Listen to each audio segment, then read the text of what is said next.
Okay. Hrithik கேள்வி வந்து பார்த்தீங்கன்னா, தமன் மண்டபம் சிங்கிளாங்க இருக்காரு. அவருக்கு 7 வயசு. அவரு ஒரு ரொம்ப வருஷமா பொறந்ததுலேருந்து அவருக்கு எனக்கு இல்ல. ஸோ இது மூலியமா அண்ணன் வந்து என்ன தொடர்பு கொண்டாரு.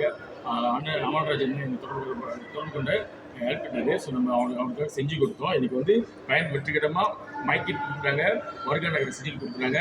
இந்த வேலையில வந்து நானும் அண்ணனும் வந்து பெண்ணா மாநில மாய்க்க தலைவர் அண்ணன் சுரேஷ் அவர்களுக்கும் தேசிய தலைவர் கான்சி விக்னேஷ் அவர்களுக்கு நன்றி சொல்றோம். ஏன்னா மாய்க்கா இல்லைன்னா எனக்கு இந்த உதவி கிடைச்சிருக்காது.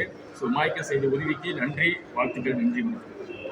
மாயிகாவின் வழி சமூக சேவையில் ஈடுபட்டு வரும் நண்பர் ரகுபாலன் அவர்களுக்கு இந்த வேலையிலே வாழ்த்துக்களை தெரிவிக்க வேண்டும். காரணம், பல நிலைகளே அவர் இவ்வட்டார மக்களுக்கு மட்டுமல்லாமல் மலேசியாவில் உள்ள அனைவரின் தேவைகளை கண்டறிந்து நிறைய உதவிகளை செய்து வருகிறார் என்பது நமக்கு தெரிஞ்ச ஒரு விஷயம். எனவே அவருக்கு நாம் வாழ்த்து தெரிவிக்கும் வகையிலே தொடர்ந்து மாயிகாவின் கிடாமணியமும் ஆதரவு வழங்கி வருகிறது. இந்த செய்திகளை கொண்டு வரும் நிறுவனம் ரெப்போர்ட்டர்ஸ் டிவி. உங்களின் செய்திகளை பதிவு செய்ய வேண்டுமா? என்னுடன் தொடர்பு கொள்ளுங்கள். 0364544298 4.